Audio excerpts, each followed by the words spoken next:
Bismillahirrahmanirrahim. Assalamualaikum warahmatullahi wabarakatuh. Alhamdulillah wassalatu wassalamu ala Rasulillah Sayyidina wa maulana Muhammadin wa ala alihi wa sahbihi wa sallim. Asyhadu an la ilaha illallah wa asyhadu anna Muhammadar Rasulullah. Allahumma la ilaha illa antal awalu wal akhiru wa antal batinu was sahiru la haula wa la quwata illa billah. Saudara-saudara yang saya cintai dan yang saya sayangi dimanapun berada, semoga senantiasa dalam bimbingan Allah Subhanahu wa Ta'ala, diberikan rahmat sehat jasmani dan rohani, rahmat panjang umur, serta rahmat ilmu dan rahmat kesejahteraan dunia akhirat. Amin ya rabbal alamin. Saudara-saudara, saya akan memberikan satu amalan yang luar biasa. Amalan ini saya yakin pasti bertemu Nabi Khidir di dalam mimpi. Sekali lagi, saya yakin, hakul yakin, ketika saudara mengamalkan amalan ini pasti bertemu Nabi Khidir dalam mimpi. Jujur, mohon maaf, percaya atau tidak percaya, saya satu kali bertemu dalam mimpi, satu kali di dalam nyata, tapi di dalam nyata itu tidak berbentuk wujud, tidak. Jadi awalnya itu saya lagi bersikir dalam hati. Saya lagi terlentan bersikir, tiba-tiba saya melihat cahaya kayak bintang tapi warnanya hijau masuk dalam diri saya. Setelah sampai masuk ke dalam diri saya mendengar assalamualaikum, saya jawab waalaikumsalam. Lalu dia berkata, saya Nabi Khidir. Enggak lama langsung keluar lagi, tidak sempat berkata-kata. Di dalam mimpi saya itu bertemu beliau. Saya ada satu rahasia tidak bisa saya ungkap di sini. Itulah sebabnya ketika heboh tentang Mama Gufron, banyak sekali orang yang bertanya kepada saya tentang Mama Gufron, subhanallah. Tapi saya tidak bisa berkata-kata. Kenapa? Karena saya mengalami apa yang dialami beliau.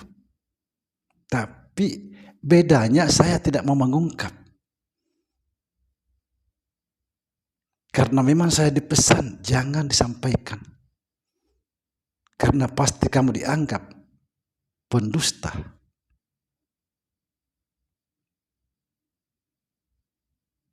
Saya memahami betul apa yang disampaikan Mama Gufron. Itulah sebabnya kemarin banyak sekali yang bertanya bagaimana tanggapan Pak Samsudin tentang Mama Gufron. Saya memilih diam.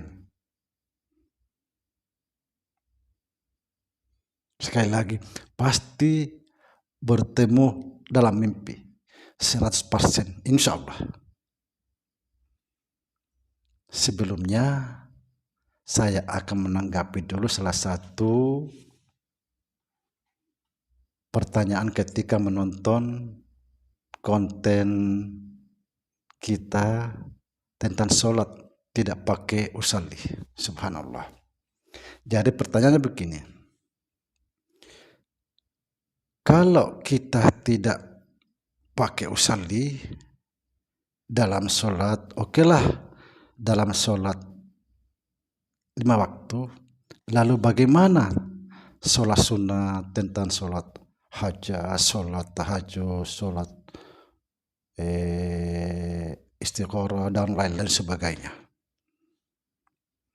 Nah, ini juga perlu dijelaskan. Sebenarnya sama aja sebenarnya, saudara. Bukan berarti tidak ada niat, tapi tidak pakai usolli. Sebenarnya, kenapa saya tidak pakai usolli lagi? Yang pertama, contoh misalnya, saya dari rumah mau ke masjid sholat. Contoh sholat maghrib. Yang jelas di rumah itu sudah di dalam hati saya mau sholat. Pasti ada.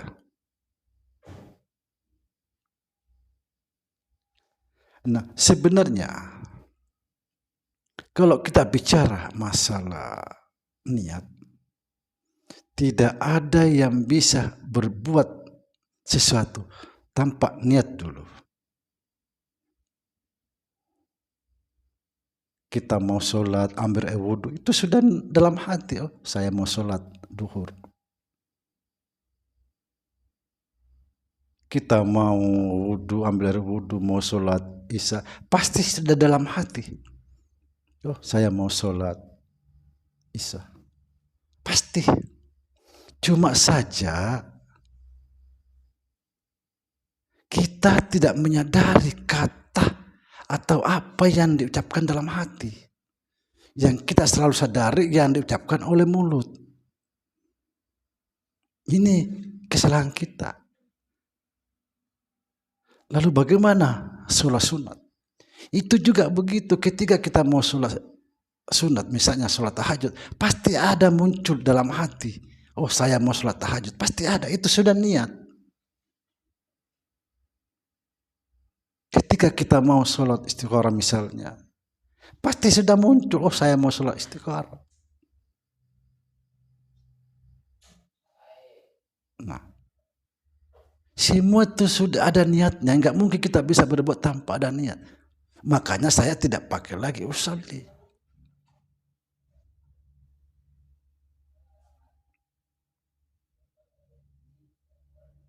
Sering saya menggambarkan, kalau kita mau ke pasar, pasti ada niat. Oh, saya mau ke pasar. Yang jelas intinya dari hati dulu.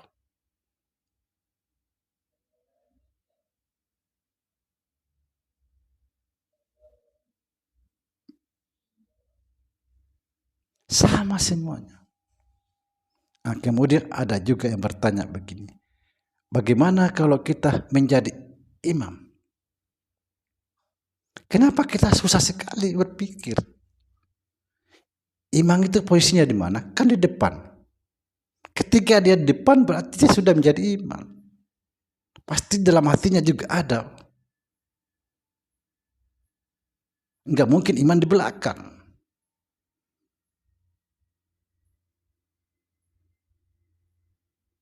Saudara, kita jangan pernah berpikir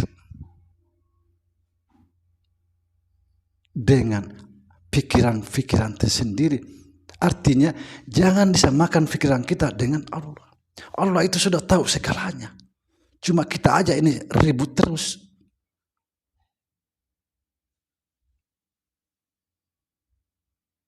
Tidak ada yang tidak tahu Allah itu. Tujuan kita itu tidak ada. Yang membuat ribut itu pikiran kita sendiri. Selalu dihantui.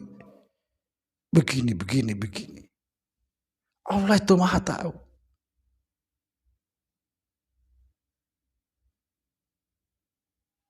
Subhanallah, subhanallah, subhanallah. Maha suci Allah. Tidak perlu kita repot.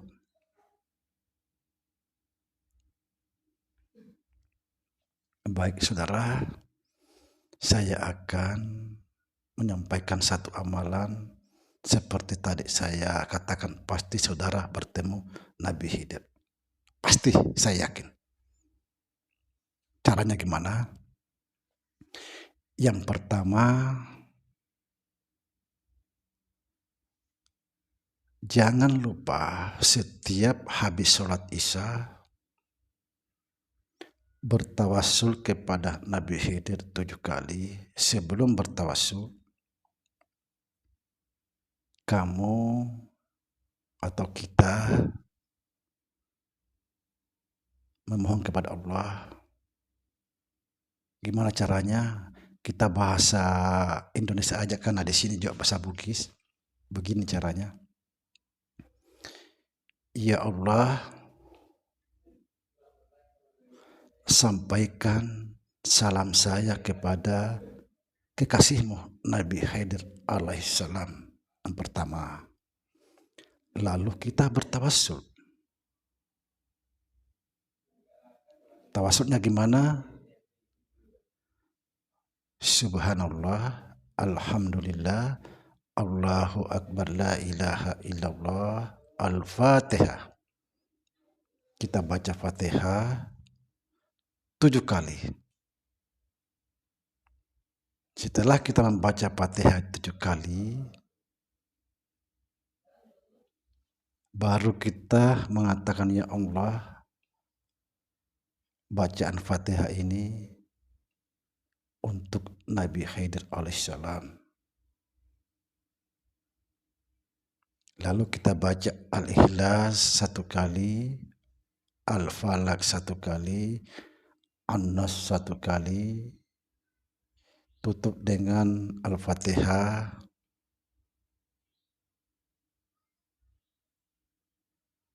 Lalu setelah itu, setiap kita mau tidur,